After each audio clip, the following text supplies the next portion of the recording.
Hey everybody, and welcome to Flood Escape 2 Custom Maps Edition. We're on the Legacy version here because I want to showcase you some of the maps we have created back in like 2021, whenever we were actually playing this game legitimately. So we got two maps I wanted to showcase. It's technically three, but MyFrienDohs made that one, and I can't beat it, and it's way too hard for me to play it. So we're just gonna stick with the two that I've actually worked on. And I'm also going to showcase you one of my maps that I created by myself, so that'll be cool nonetheless. Let's get into the first map, which is an insane Desecrated Decay. Now, I created this map in collaboration with MyFrienDohs. I actually did part of this map at school. Like, I remember fondly of us in a music lesson, and we would just work on this map during the music lesson. It was a very interesting experience, to say the least. And I don't have any of my keybind set up. Yay! And that's not correct. Yay, so we're gonna die here. We'll just reset real quick.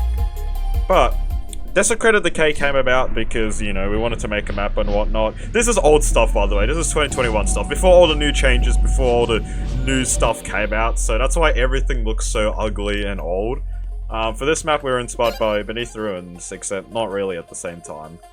MyFrienDohs did a lot of the initial building and decoration, while I did most of the gameplay, which is why the gameplay is pretty atrocious at times. Like, I don't know, we'll show you further down the road where the gameplay gets so difficult. So we get a swimming pool right here where we swim in acid. I made the gameplay for the swimming part, that's why it's so messy. It's really hard to playtest because you can't playtest this in the Roblox studio, by the way. You can only playtest this when you are when you got your map approved, and we died. Yay. Alright, we'll do that one again.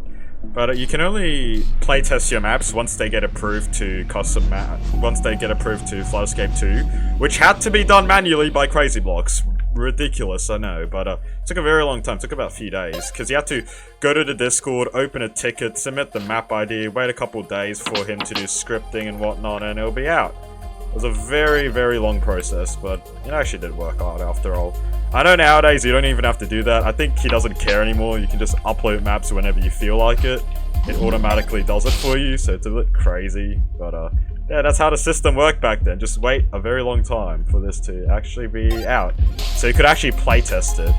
Because a lot of this was really difficult and or impossible when we were first playing it. I gotta take this bit more slowly.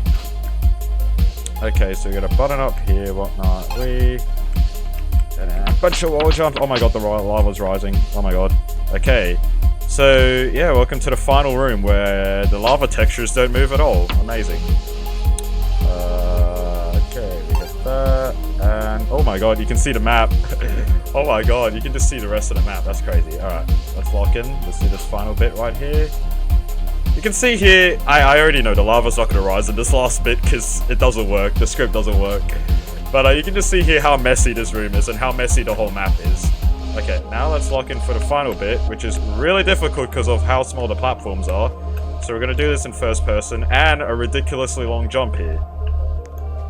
Then we made it. Hey, we made the jump. That's actually a really far jump. So we're going to move on to my next map here, which is Acidic Territory. I made this one all by myself. I just copied the... Okay, I'm going to have to get rid of this. Okay, I'm going to have to get rid of that. But all I did for Acidic Territory is I made a new map, but except I had to copy the scripts over from Desecrated Decay, because I didn't know how the lava worked, because you have to script stuff for the lava that's special for Flood Escape 2, so it's a bit complicated for me back then. I still don't understand it, so that's why I got MyFrienDohs to do that. It's chill. But this is a map I created by myself, and I said it's a crazy difficulty. I don't know, though. You can see a lot of parallels with Abandoned Facility, I think is what it's called from the original game. Yeah. But, yeah. You can see here, this is how I built back then. Oh my god, there's atrocious gameplay. Yeah, I made the gameplay all by myself, and I can't see a damn thing if I don't go in first person. The timing is very strict on this if you're playing in solo, which I am, so we're already dead. I already know we're already dead, because we're way too slow.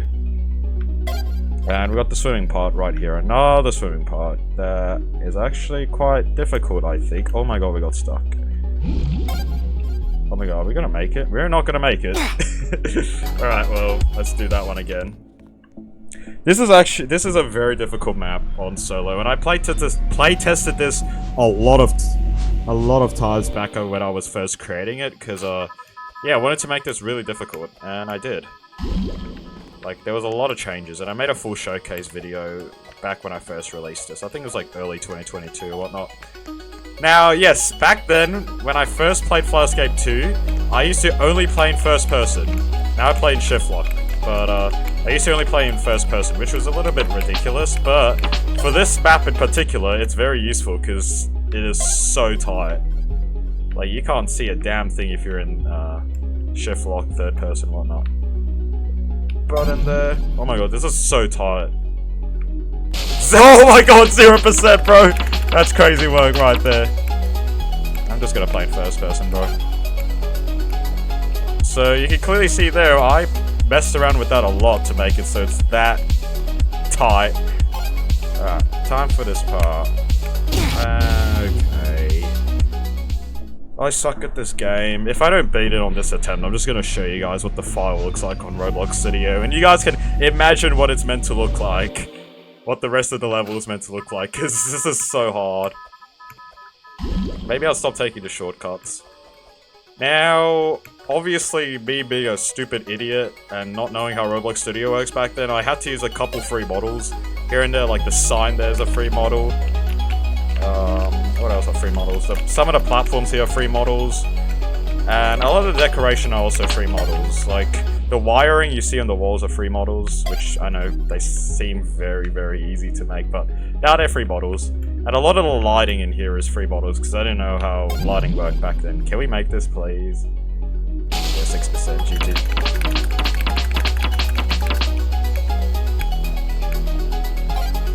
But yeah. A lot of stuff here, the pipes are free models. The rock formations here, the rock pillars, those are mine. I actually did make that legitimately. It took me a while. You can see here, there's a lot of going back and forth, which is why this would be pretty difficult if you played this, like me, on solo mode. Because you could just hog the button there when you felt like it. And yes, I did time the lava to be perfect sync with the music. It's gonna go very fast in 2 seconds, that's why I gotta hurry. There's the lava, oh my god. And this last part is very tight. God, this is the last room, by the way, so if I die here, we're not going back here.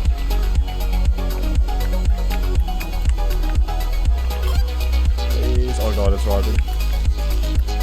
And we died, that's the end right there. Alright, I give up. I still didn't beat it, bro. That's crazy work. So let's just open it up, I guess. It's called FE2 Thingy. Ignore how I modified it a few days ago. That was just me trying to record this video, but failing. Here's the actual map for it. Yep, it's this small. It's just a couple of rooms together as its own little thing here. So it's quite a lot in it, and I guess I can show you how I made it. Obviously, I'm not the best at Roblox Studio. I don't do anything on Roblox Studio. I kind of just put parts together in hopes that it actually makes something. So yeah, these are free models, as you can see here. These wire things, the pipes are free models, but everything else are not. So it's cool, I guess. I kind of made this by myself. So where's the start, bro? I don't even know where the start is. It's over here, I think. So this is the starting platform to the whole thing. It's just this one little pillar thing here. It's very benign. Because you had to make a little space here for the elevator to come down. That was a requirement back then. You had to make a giant vertical space here for the elevator, but I know it's not a thing anymore because people break it. There you go here. You get the air bubble here, which is literally just a texture. It's not even real. Go up here, go up here. You can see the little hexagonal little pattern here. It's just me putting parts at diagonals, as you can see here. It's so messy, but it works. And then you jump down here into the water, just meant to be water. You can see here the water. Hit that button there. Go around here. Hit that button there in this little mini room. Go through this hallway up the really massive thing. And you go here. The ceilings are a little bit messed up, as you can see here. Not everything is perfect. Yeah, not everything here is perfect. You get weird parts everywhere that don't really belong here. It's a bit of a hassle for me to try script all the buttons and whatnot for it to work. Get the triple slide here, which makes no sense. You get the last climb up here, which is... The tower is on an angle, as you can see here for some reason. So I had to put a lot of invisible walls. There are... Okay, maybe I'm able to just highlight the amount of invisible walls there are. I'm just gonna ungrip all that. There are a lot of invisible walls in here. If I could show you, I would here. So these are all invisible walls, as you can see here. How do I...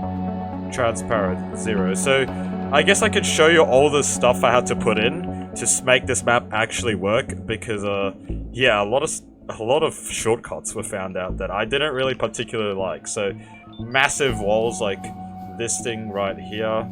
It's just these massive things. I put massive walls here because somehow people were able to climb on the wires here, because I have hitbox that just climb across. So I had to put these walls up. Even more walls here. So a lot actually goes into the map development part. I don't think there are many invisible walls at the beginning, because there's not a lot of shortcuts there, but this second section had a lot of shortcuts, which is why I had to start putting up stuff everywhere. This last part was a hassle, because as I said earlier, since everything is an angle, technically you could just climb the wall, because it's in an angle, which is why I had to put this invisible wall here, which is perfectly vertical, so you couldn't climb it. This is fine, you just jump back and forward, but up here, you had to actually climb up. Another invisible wall right here, to block you from just climbing that up. And yeah, this final room right here, this is the end. So yeah. Interesting to say the least. I'm just gonna undo everything real quick. Alright, so that's that. I'm not gonna save it. Don't save it, please. Yeah, that's that, I guess. Thanks for watching.